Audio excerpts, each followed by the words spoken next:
Luciano Huck, assim, vou reagir um negócio com o Luciano Huck. É dos Avengers, não é? E outra coisa, eu vi o vídeo, poxa, assim, a gente não pode pecar, Rizão, vou dar bronca aqui pro MBL, ai, MBL, pecar na imprecisão, tá? Eu vi o vídeo dele, ele não defendeu o traficante morto, ele deu o somebody love, mas ele não defendeu o traficante morto. Vamos ouvir? Vamos lá. Eu não posso encerrar o programa de hoje e não falar sobre o que aconteceu esta semana no Rio de Janeiro. Eu sou paulista, boa parte da minha família segue em São Paulo, mas eu vivo nesta cidade há 25 anos. Foi aqui que a gente escolheu para criar os nossos filhos. E é uma tristeza ver o mesmo modelo de segurança pública se repetindo há décadas sem nenhum resultado. Pausa. Quantas... Vamos lá. Eu concordo com ele que existe um mesmo modelo de segurança pública que se repete há décadas. E qual é o modelo? É o modelo dessas ONGs. É o modelo do garantismo. É o modelo do direito penal mínimo. É o modelo da crítica a qualquer tipo de operação séria e constante sendo feito pela polícia. É o modelo do encarceramento em massa, que nós não fazemos no Brasil. Nós não fazemos. A maior parte dos homicídios não são resolvidos e os caras não vão pra cadeia. Isso falando de homicídio. Se eu for incluir outros crimes aí, roubo e tal, o Brasil continua com um número bizarro de crimes violentos sendo cometidos todos os anos. É muito crime violento sendo cometido. Então, assim, o modelo definitivamente não é o modelo, vamos colocar aí, que a direita defende. O modelo de política de segurança que nós temos não é um modelo baseado em operações recorrentes e tomada de territórios controlados pelo tráfico de maneira, vamos colocar aqui, violenta. Porque não existe tomar um território baseado na dissuasão via amor.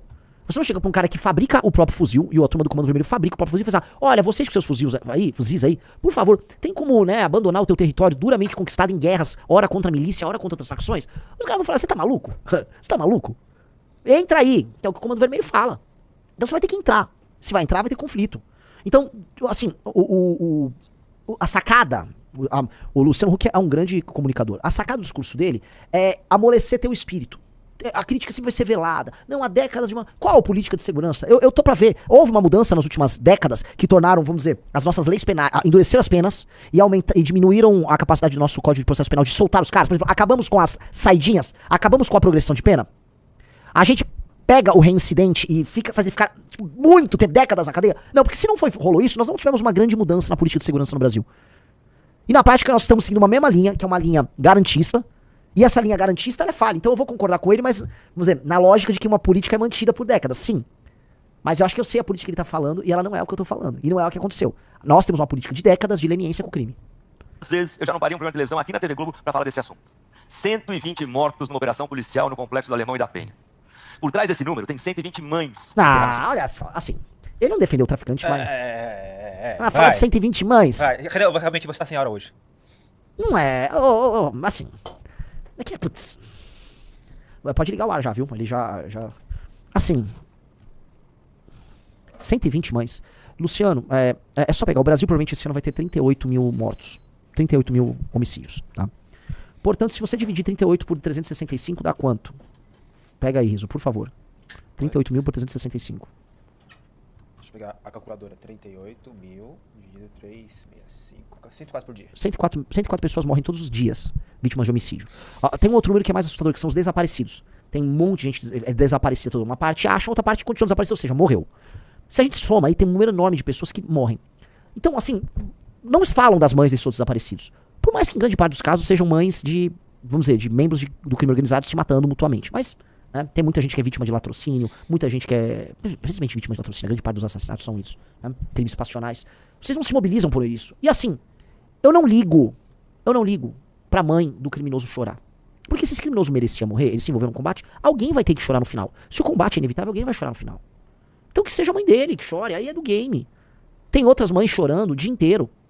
Vítimas do próprio crime organizado, mães de pessoas completamente inocentes, como aquela moça no Rio de Janeiro, que tomou tiro simplesmente porque o crime organizado precisava retaliar o que aconteceu pela polícia. Ninguém chora, ninguém na imprensa vem fazer defesa de direitos humanos. Né? O cidadão comum não é assim, defensor, titular de direitos humanos igual o bandido. Morreu um bandido, já sai gente falando de direitos humanos. Não, veja, o cidadão comum não. Se me der um tiro amanhã, a esquerda vai fazer piada. Morreu, bem feito, olha só, falou de prender, matou, né? Morreu, hein, olha só. É isso que vão fazer, sejamos honestos. Olha essa conversa do Huck. É uma conversa desengajante. O objetivo dele é desarmar o espírito. Porque todo esquerdista, e o Huck eu conheço ele assim, é um cara inteligente, eu acho que ele é um cara que quer ajudar o Brasil. Só que como ele tá inserido numa camada social que vira uma câmara de eco do que acontece nos liberais lá de fora, então eles querem imitar os liberais de fora, que são os progressistas, democratas. Então ele vem ficar repetindo isso, mesmo que no coração dele ele queira viver num país melhor. Eu não acho que o Luciano Huck, em medida alguma, é um vilão. Ele é um cara iludido por uma perspectiva, um pensamento formado nas universidades, formado no jornalismo, formado nas elites americanas, tá? Ele é um cara que quer... Mas é verdade, Rizzo. É verdade isso. É verdade. É verdade. O Luciano Huck, ele é uma vítima da catedral do Curtis Yarvin. O Luciano Huck é uma vítima da catedral do Curtis Yarvin. É ruim falar, mas como é que você fala um cara que é multimilionário, vítima de alguma coisa? Ele é vítima. No sentido de que a cabeça dele foi capturada. Ele não consegue pensar pra fora disso. É verdade, Rizzo. É verdade. No fim do dia, o raciocínio dele atrapalha a nossa vida, lógico. E aí ele tem que ser combatido, que é o que eu tô fazendo aqui. Ele precisa ser combatido. Mas eu tô tentando entrar aqui, Rizzo, explicar. O Luciano Huck, se as nossas ideias são colocadas na posição certa, ele vai ter que se adaptar às nossas ideias. E ele vai se adaptar às nossas ideias. Hoje, ele quer viver, né? A posição política dele é uma questão de status social.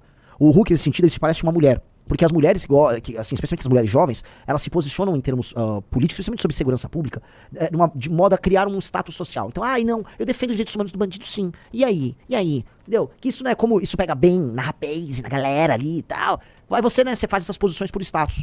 Que não é legal, de maneira alguma. Estou com a mulher negra da periferia, nesse caso, não com a mulher branca riquinha. Ele se posiciona assim. Infelizmente, ele se posiciona dessa maneira. Tá? Então, eu já vou chegar nisso. Vamos ouvir o vídeo dele, Rizzo. Essa posição dele, ela tem um caráter desengajante. Ele quer pegar a raiva que você tem, que é uma raiva legítima de bandido, e aí ele gera uma... Não, eu não quero ver essas 120 manchetes. Olha só, Huck, na guerra contra o crime organizado, haverá muito mais do que 120 mortos. Nós vamos colocar aqui, chegando ao poder, decretando guerra contra o crime organizado, haverá, dentre faccionados, baixa nas casas dos milhares. Concorda, Rizzo? Milhares. Então, haverá milhares de mães de faccionados chorando. Poucos pais. Poucos pais. Mas haverá milhares de mães de faccionados chorando, sim. A não ser que eles se entreguem e vão presos, e fiquem lá seus 30, 40, 50 anos em cana, tá? Mas haverá. E aí, e é inevitável. E a Luciano Huck vai na TV e vai falar, veja bem. Ele não vai. Ele não vai. Não é bobo. Com a gente lá, ele não vai não. Aí ele nem a Globo. Eles vão se comportar direitinho. Você pode ter certeza. Eu queria ver os comentários aqui, o Gareth não vai não, não vai não. Renan Testo, 150. Rodrigo Will falou, Renan foi castrado? Por que eu falei? Vocês estão sendo muito bundões, galera. Bundão que é você. Mas você quer só que eu xingue o cara? Eu tô aqui na maciota, mostrando o que o cara tá fazendo. Ele tá desarmando o nosso discurso, é isso? Ele tá tentando desarmar. Eu tô mostrando onde ele tá desarmando. Cada detalhe aqui da fala dele. Porque é um discurso malandro o discurso dele. É um discurso de desarmar o espelho. Ele quer ir aos poucos desarmando o seu espírito. Entendeu? Ele quer aos poucos. Ele tá ali, ó. Ele não vai fazer uma defesa explícita de bandido. Ele tentou agora meter um mães. Ai, as mães, não sei o que. Pô, acabei de falar que no nosso governo nós vamos derrotar e matar em batalha campal milhares de faccionados. Eu virei dizer que o nosso público já tá bem avançado, então, né? Vamos lá, dá o play. Seus filhos. E você acha que foi assim isso que elas sonharam quando essas crianças eram pequenas e corriam ali pelas vielas do Alemão ou da Penha? Claro que não. É preciso combater o narcotráfico. Da Penha? Não, volta. Foi assim isso que elas sonharam quando essas crianças eram pequenas e corriam ali pelas vielas do Alemão ou da Penha? Então, meu querido, é aí que a porca torce o rabo. Porque o imaginário de boa parte da turma dessas favelas é só pegar uma festa do Oruan ou uma festa do Poço do Rolo, a gente já passou aqui, com metralhadoras nesses lugares. Sim, meu querido amigo. No imaginário, dentro dessas favelas, muita gente sonha com essas posições de poder. As pessoas cantam música sobre isso. As pessoas sabem qual é a hierarquia. Pare de achar. Essa é a discussão do Arthur, né? A mãe idealizada. Ai, esta mãe idealizada na periferia que queria que o filho dela entrasse em Oxford. Mentira, cara. Essa mãe toma decisões muito ruins. Ela toma decisões. Essa ideia da pessoa mais pobre como inimputável. A mãe idealizada. Não, ela toma decisões ruins também, cara.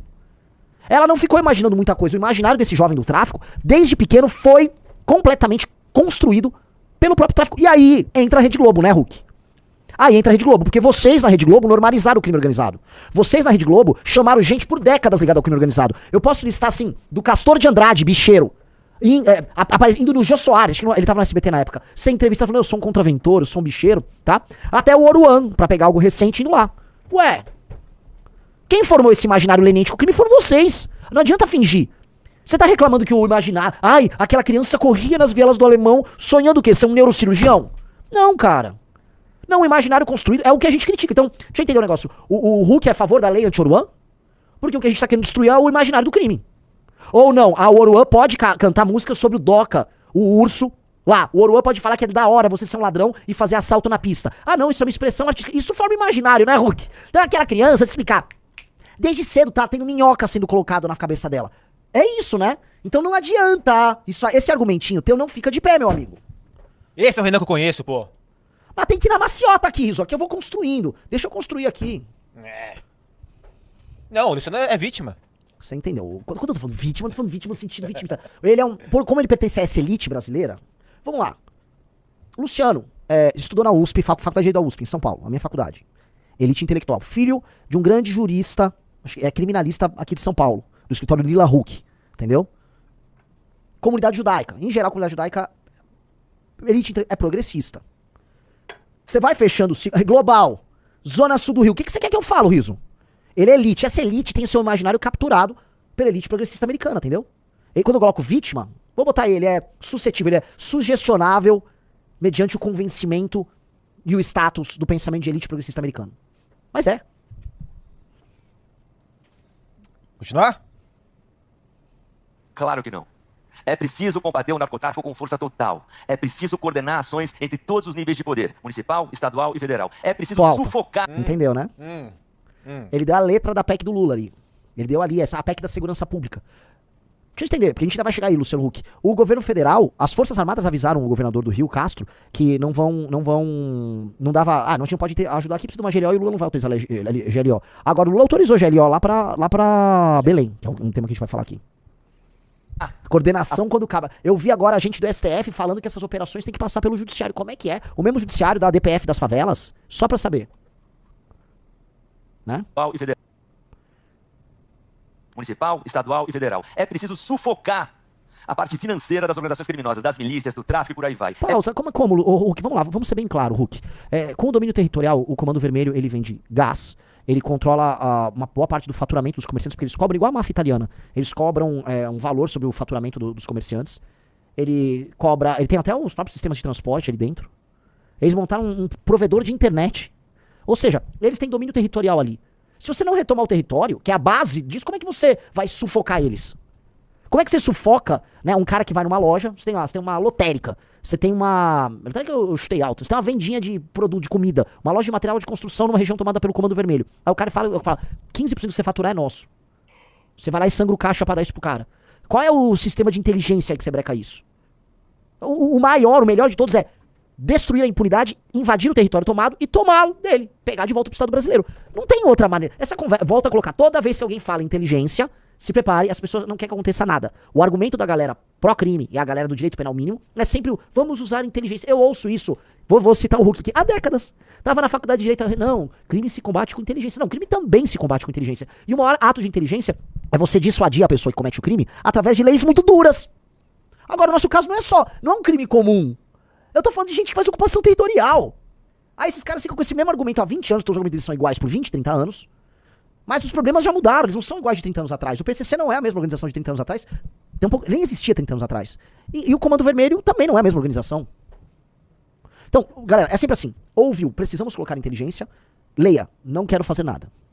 Vamos lá. É preciso valorizar a polícia e o policial. Mas é preciso mais do que isso. É preciso gerar oportunidade, dar perspectiva para quem nasce nesses recortes da cidade do Rio de Janeiro. Qual recorte? Recorte pobre? Vamos lá, vamos ver um pouco. Referências, abrir caminhos, mostrar que existem outros futuros possíveis. Pausa. Isso é falacioso. É óbvio que nós precisamos melhorar a vida econômica das pessoas. Mas veja, o Luciano Huck, qual o percentual das pessoas que moram na favela que entram para o crime organizado? Se der 5% na favela mais tomada, é muito. A maior parte das pessoas não tomam a decisão de entrar no crime. Elas podem, via cultura do crime, ter uma ideologia que justifique para elas uma hierarquia. A isso nós damos o nome de ideologia. A cultura do crime gera uma ideologia. Essa ideologia, ela ajuda a criar uma aceitação à hierarquia do crime, né? A essa superestrutura criminosa naquela sociedade, para além do medo, entendeu? Uma coisa é eu mandar uma pessoa pelo medo. A outra coisa é eu criar uma historinha que eu sou o herói que cuido de você, entendeu, Riso? Sim. Eles fazem isso. Então eles criam uma história, que o cara, se você é da facção, você come todo mundo, você tem muito dinheiro, você é brabo, você é o cara. Então você cria nas pessoas isso. Elas podem até aceitar, mas entrar pro crime, a maior parte não entra. Então não é só isso, porque a maior parte das pessoas toma uma decisão racional de não entrar pro crime organizado. Então não é só isso. Tem outros elementos que incidem sobre o cara que decide entrar pra facção. O ganho econômico rápido, status social, burrice pura e simples, porque existem estudos, tem um estudo inglês muito bom sobre isso, mas tem estudos nos Estados Unidos. Pessoas que cometem crime violento costumam ter QI mais baixo. Então tem um misto de QI mais baixo, com ausência paterna, cultura e leis brandas. Quando você mistura leis brandas, somada à incapaz do Estado de te pegar, Ou seja, não apenas a lei é branda, como o Estado também não te pega. Somado com ausência paterna, falta de exemplo, somado com baixa inteligência, somado com propaganda, o que você tem ali? Você tem um caldo cultural que faça com que essa pessoa, assim, ela vai pro crime. E mesmo todas as pessoas, não é todo mundo dentro desse pacote cultural aí, não é todo mundo que vai, é um pequeno percentual. Esse pequeno percentual. Este cara, veja só, não tem muito o que fazer com esse pequeno percentual. Nós temos um plano. Após destruir o crime organizado, acabar com a cultura dele, acabar. Então não vai ter artista conosco fazendo música, ai, que música bacana a favor de tráfico. Não haverá. Ai, Renan, mas é liberdade de expressão. Tamo em guerra, meu velho. Tamo em guerra. Você pedir, né, pra fazer propaganda pros nazistas na França ocupada, eu vou achar você um traidor. Então um cara que faz propaganda do Comando Vermelho no Brasil, enquanto eles ocupam o território brasileiro, você não é nada além de um traidor. Você não tá defendendo a liberdade de expressão, você é um traidor. Você é um colaboracionista. Tô errado? Botem aqui no chat, tô errado? Pra mim, se você permite que um comando vermelhista faça propaganda através das músicas dele e chama isso de arte, você é um colaboracionista. Eu sou a favor da liberdade de expressão, só que definitivamente não para o inimigo. O inimigo não vai ter liberdade de expressão aqui. Eu vou destruir o inimigo. Não vai ter conversinha. Você vai dizer, mas liberdade de expressão, vai... Meu amigo, você é boiola? Esse é porque eu respondo, cara, você é boiola? Você quer que o cara que tá fazendo propaganda pra facção possa fazer propaganda pra facção numa boa? Ah, mas você é boiola? Você deve ser boiola. Não tem muito a colocar. Você é boiola. Então, assim, todo esse aparato tem que ser desconstruído e as leis têm que ficar muito mais duras e a polícia é muito efetiva e o território tem que ser desocupado. Aí, pra esse jovem novo, que pode eventualmente se juntar a uma facção que possa vir a surgir, depois de nós destruirmos elas, claro, aí sim, um acompanhamento muito forte na escola pra esse rapaz. E vamos desmontar a favela, vamos transformar a favela em bairro. E aí um processo de 15, 20 anos. Processo sério, pra tornar esses lugares, vamos dizer, lugares habitáveis. Isso eu acredito. Aí você não vai ter lá na frente mais facção. Mas você vai precisar de um processo muito violento pra fazer isso, sim. 2, os moradores da favela são os primeiros a querer, eles estão pedindo socorro. E 3, as leis penais vão continuar muito duras depois de fazer isso. Porque você vai sempre precisar dissuadir essas pessoas. E por quê? Mesmo em países muito desenvolvidos, um percentual dos homens vai cometer crime. Vai cometer crime. Nos Estados Unidos, a nação mais próspera da história da humanidade, tem uma população carcerária gigante. Um percentual dos homens lá, problemáticos, nem necessariamente pobres, vão cometer crime, cara. Tem isso. Vai pra Detroit, isso acontece lá. Então você vai precisar, e justamente lugares que tem especialmente lugares com governos democratas que estabelecem essas penas mais leves, pronto, o cara vai cometer crime. Não é só questão econômica. Um exemplo é, estados republicanos com leis mais duras, esse cara não comete crime, ele fica com medo. Nos com uma lei mais branda, eles cometem. Entendeu? Quando o Estado se ausenta, outro poder ocupa esse lugar. E é justamente isso que precisa mudar. A gente precisa reconstruir o sentido de pertencimento. Fazer com que as crianças sintam parte de algo maior, de um Rio de Janeiro maior, de um Brasil maior, onde o crime não esteja no horizonte. Vale lembrar... Eu concordo com isso, mas assim, você vai fazer isso como? Vai ficar botando uma música pra tocar na favela? Você vai entrar na favela e o cara do Comando Vermelho vai chegar lá na favela. Ai, que legal, eles querem um Brasil diferente aqui, entre aqui. Aí o cara vai estar com um fuzil e vai botar uma flor no fuzil. Ai, venha tornar... Não, cara, você vai precisar eliminar esse cara antes. Eles ficam pulando as etapas do processo, né, Riso? É tipo assim, ó, eu estou com uma infecção generalizada, eu preciso tomar antibióticos, eu preciso tomar remédios para matar os negócios. O cara, Renan, eu quero ver você correndo por aí, feliz, alegre, saudável. Eu falei, sei, mas vou precisar matar essas bactérias aqui antes, tá? Não. Cara, é uma questão de inteligência pra você. Eu tô morrendo, eu tô doente, eu não consigo correr. Não, nós temos que pensar no Brasil em que você volte a andar pela rua e comer o que você quiser. Eu estou com 39 graus de febre, eu estou morrendo. Não, mas pense bem. Eu falei, eu só quero um antibiótico. Não, antibiótico é fascista. É isso que eu queria chegar. O antibiótico é fascista. Viva a bactéria. As mães das bactérias estão chorando. Vamos lá. A maioria da população carioca vive nesses cantos da cidade e é também refém dessa violência. Não compactuam, não pertencem. A violência urbana é a maior dor do Brasil, sem a menor dúvida, atualmente. E quem lucra de verdade com a criminalidade não tá no Complexo do Alemão e nem na Penha. Tá sim. Tem que parar com essa conversa mole. Para com esse papo furado. Quem lucra tá também no Complexo do Alemão. Tá também no Complexo da Penha. Tá também nas favelas. Se não estivessem lá, por que será que, né, pegaram as principais lideranças deles do Brasil inteiro que estavam encontrando lá? O chefe do Comando Vermelho, só pra entender, da Bahia não é rico, Riso? O chefe do Comando Vermelho no Pará não é rico? Gozado. Aí fica essa coisa, né, o rico, né, tem um rico aí que é o sistema. Cadê? Dá o nome do Comando Vermelho, dá o nome e endereço. O chefão hoje, o operador é o Doca. O Doca não está no Leblon. Por mais que tenha um monte de fumeta, um monte de vagabunda no Leblon defendendo o Doca. O Doca não tá no Leblon. Ah, mas tem uns ricos que estão na Faria Lima. Os do PCC estão morando em Alphaville, estão morando no Tatuapé, em São Paulo. Sim, então. Agora, o PCC é uma coisa, o Comando Vermelho é outra. O combate a um é de um jeito, o combate a outro é do outro jeito. Agora, essa generalização é a generalização que o PT faz. Você sabe, né? Tipo, o verdadeiro inimigo está, né, na elite, são os poliglotas. Vai cantar coquinho, meu. Então sim, também lá. Pra combater TCP, Comando Vermelho, ADA, vai ter que fazer retomada de área comandada pelos caras sim. É isso, vai ter. Isso aí é tudo argumento pra abrandar seu espírito e falar, não, realmente, não pode ter operação. Pode e vai. Acostume-se. E para de atrapalhar. Luciano, para de atrapalhar. Você tá atrapalhando. A Rede Globo, o Luciano Huck, tá fazendo um trabalho de cobertura. Quem viu o Fantástico ontem, digite 1. Fantástico ontem cobriu de maneira muito decente a história. Vão ter os escorregões dele lá, tá? Normal, a Rede Globo, mas a Rede Globo está começando a... Eu já tenho informações. Ela tá melhorando a cobertura. Quem viu sabe. Vocês viram ou não viram? A Rede Globo tá melhorando ali a cobertura, tá? Não é perfeito, mas tá melhorando. O natural da Rede Globo era outra coisa e vocês sabem o que era. Era tipo, viva bandidos, hoje é um novo dia de um novo tempo que começou. Gosto de bandidos, todos na rua, com roupa branca, me fornecendo todas as drogas. Tão no Projac, o futuro... Eu já cheirei, hoje é festa sua, hoje é festa é nossa, é de fornecer pra quem vier. Eu cheiro a sua, você fuma a nossa. A Globo era isso. A Globo era isso. A Globo tava lá ontem, não, um BOPE, operação com inteligência. Pô, Globo, eu tô batendo pau, Globona. Luciano Huck, para de atrapalhar aí com esse papinho tá velho. Esse papinho tá chato, Huck, para com isso. O futuro eu já cheirei. Hoje eu cheiro a sua, você fuma a nossa.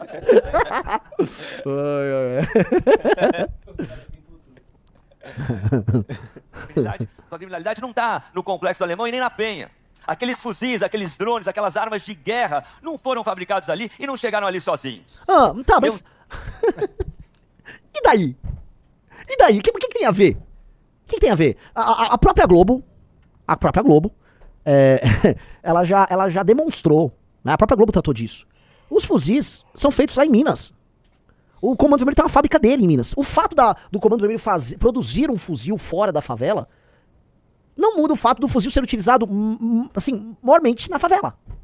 O fuzil do Comando Vermelho é usado para roubo de carga? Sim. É usado para algumas operações de morte ali na cidade? Sim.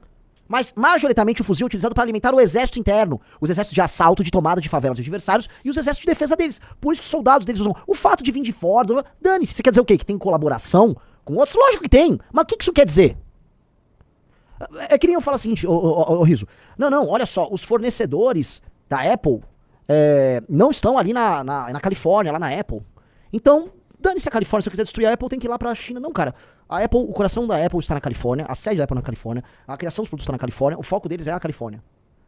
Sacou? Então, o fato do fornecedor tá em outro lugar, e fornecedor de coisas mesmo, não tô nem falando da Foxconn ou da própria fábrica que a Apple tem. Tô falando um negócio menor do drone, do fuzil. Não é isso. O coração da operação tá nas favelas, do Comando Vermelho, TCP e dessas outras. Tanto que eles estão fazendo uma expansão pelo Brasil, indo para as periferias do Brasil. Eles estão indo para as periferias das capitais. Natural. As cidades fantasmas que o Comando Vermelho vem tomando lá no Ceará, ou mesmo as periferias de Fortaleza, elas são periferias, são lugares pobres. São lugares onde eles exercem esse controle. Vamos lá. Os filhos me falaram essa semana num jantar que a gente estava sentado, mas pai, é impossível resolver isso. Não é. Eu discordei e mostrei... É impossível fazer do que você quer. Fazendo o que você quer já é tentado. Esses Viva o Rio, Sou da Paz já estão aí há 30 anos, passando essas políticas merda. Só passando essa draga de política de segurança pública inimiga do Brasil, política pró-bandido. O Flávio Dino, olha só, em 2018 passou, né, o SUSP, que é Sistema Único de Segurança Pública, passou. E foi criado um conselho. Vai ver quem tá no conselho, o Riso pode dar um Google aí. Conselho, é o conselho do SUSP, que o Temer instituiu. Se não me engano, o Sou da Paz estava, a Igarapé da Ilona Zabó estava, inclusive a Ilona Zabó é amiga do Huck. Ou seja, toda a turma amiga do Huck já estava com posições no governo federal tratando de formulação de política pública. Vamos continuar? O Flávio Dino montou, em 2023, um conselho para cuidar de letalidade da polícia. Olha a preocupação do Flávio Dino. Se a polícia estava matando muito. Quem ele chamou? Chamou a ONG que se chama Conectas e mais duas ONGs. Todas ONGs que fazem a cabeça do Luciano Huck. Então a turma deles já está em posição de poder. E fizeram o que lá? Estão preocupados com body cam pra policial. Estão preocupados com a letalidade. Vocês estão preocupados em ferrar a polícia. Essa é a real. A preocupação de vocês é ferrar a polícia. Vamos lá. Para eles que é possível sim, em muitos lugares do mundo, com realidades muito parecidas, isso já aconteceu. Colômbia, aqui do lado. Medellín deixou de ter o título da cidade mais violenta do mundo nos anos 90. Década de 80, Nova York tinha esse mesmo título. Hoje é uma das cidades mais seguras do mundo e mais visitadas do planeta. Você conhece as leis penais de lá? Só pra saber. Você acha que se em Nova York, Luciano Huck, uma facção criminosa tomasse o Brooklyn, Nova York, portando fuzis, e andasse pela rua no Brooklyn com um fuzil, quanto tempo eles durariam? Uma pergunta, né, Riso? Se fosse lá pra Lower East Side, Nova York, e tomasse Lower East Side com fuzis e ficasse gente andando em Lower East Side com fuzil, o que aconteceria, Luciano Huck? Só pra saber. Eles vieram com a teoria da janela quebrada, eles vieram republicanos, cuidar disso. E aí, assim, cara, era revista no meio da rua o tempo todo. Sabe o que os liberais como o Huck falavam ali na época? Que era racismo esse tipo de política. Ah, era racista.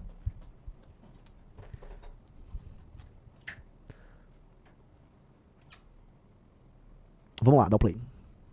Eu encerro dizendo, olho no olho, com as famílias dos policiais mortos. Eu nunca escondi a minha posição pública de apoio à boa polícia, aquela formada por profissionais bem treinados, respeitados pela corporação e pela população. Eu acredito na polícia pelos seus melhores exemplos, e não pelas suas exceções. Os 4 policiais mortos em combate saíram de casa para trabalhar e não voltaram. Cara, mais do que sair de casa para trabalhar. O trabalho do policial não é só trabalhar. Eu não vou falar que o trabalho do policial é igual de um chapeiro, é igual de um empresário, é igual de um músico, é igual de um, sei lá, de um corretor de imóveis, de um contador, de um advogado, de uma ascensorista. O trabalho do policial é um trabalho de guerra. Ele não vai todo dia trabalhar, ele vai colocar a vida dele em risco, ainda mais num lugar como o Rio de Janeiro, defendendo um modelo de segurança completamente falido. O que esse cara faz, ele não saiu pra trabalhar, ele saiu numa missão, ele saiu com sangue nos olhos, com uma crença maior do que ele próprio, colocando evidência. O que ele faz não é um trabalho. O que ele faz é muito maior do que um trabalho. Ainda mais num país como o Brasil, tomado pelo crime, que os caras estão fortemente armados. Eu venho pra cá trabalhar todo dia. Eu não troco tiro com ninguém. Ninguém apareceu de fuzil pra me matar. Meu trabalho, não se iguala em absolutamente nada o que faz um policial. Nada. Não é, ele é um bom profissional. Não, o que esses caras fazem é heróico. É épico. Os caras que fizeram essa operação, eles não saíram pra trabalhar aquele dia. Eles saíram pra algo muito maior. Eles saíram pra defender a integridade territorial brasileira. Esses caras, cara, não são trabalhadores. Esses caras são heróis. É maior. O valor que você dá é muito maior. Eu não vou banalizar. O que esses caras fizeram é épico. É épico, não é igual. Nem eu, nem você, nem o Rio, nem ninguém aqui é policial. A gente não tem condição de falar. Não é trabalho. Até porque se fosse trabalho, pra homens corajosos como eles, ganham muito pouco. Não é pelo trabalho que eles estão ali, não é só pelo salário. É outra coisa muito diferente. O guerreiro, em qualquer sociedade antiga, é um homem diferente. São pessoas diferentes. O guerreiro tem o risco não faz mal pra ele. O sistema de valores dele é baseado na honra. E a honra se dá através do desempenho dele em combate. Ele é reconhecido mediante seu desempenho em combate. É um tipo de gente que tem um conjunto de valores diferente. Acho que é até genético no cara. O cara nasceu pra isso. Então o cara não liga tanto pelo resultado pecuniário daquilo. Ele é outra coisa. O sistema de valores é diferente. Por isso que você vai pegar as religiões antigas e tal, sistemas de castas que tem. Os guerreiros ocupavam uma posição específica. O guerreiro é uma coisa diferente. A propensão ao risco dele é diferente. O entendimento dele das coisas é diferente. Não, ele não é. Por perspectiva, o guerreiro não é. Se eu vou pegar o modelo, sei lá, indiano do sistema de castas, que no fundo é uma continuidade do modelo indo-europeu tripartite, né, das sociedades tripartites que tinha os brahmanes que são sacerdotes, pensadores e tal, os kshatriyas, que eram os guerreiros, e depois os vaixyas, que eram artesãos, fazendeiros, pastores e tal.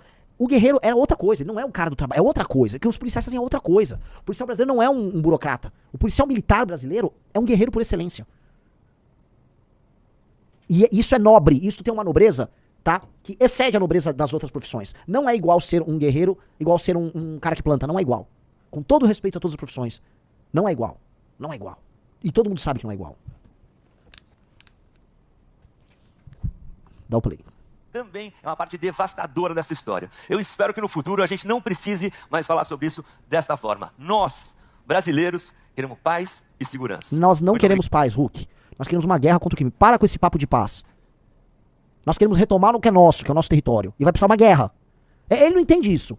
Como é que você vai pacificar? O Doca vai virar um cara bacana? A estratégia de vocês aí do Rio de Janeiro, especialmente da Globo, de não, vamos se mesclar. O não vai mesclar com aquelas coisas meio Fernando Abreu, né? Rio, 40 graus, cidade maravilha, purgatório da beleza e do caos, né? Essa ideia de vamos mesclar o morro. Não rolou. Nós vamos civilizar o morro. Nós vamos mudar. Sacou? Então isso vai ter um conflito. Espero que o conflito seja o menor possível. Mas vai precisar. Vai precisar. A gente vai avisar, né? Ó, atenção, guerra tá declarada, se entreguem. Ah, ninguém entregou. Se entregue. Tô avisando de novo. Não se entregou, beleza. Tá avisado. É bom se preparar porque vamos passar fogo. É isso.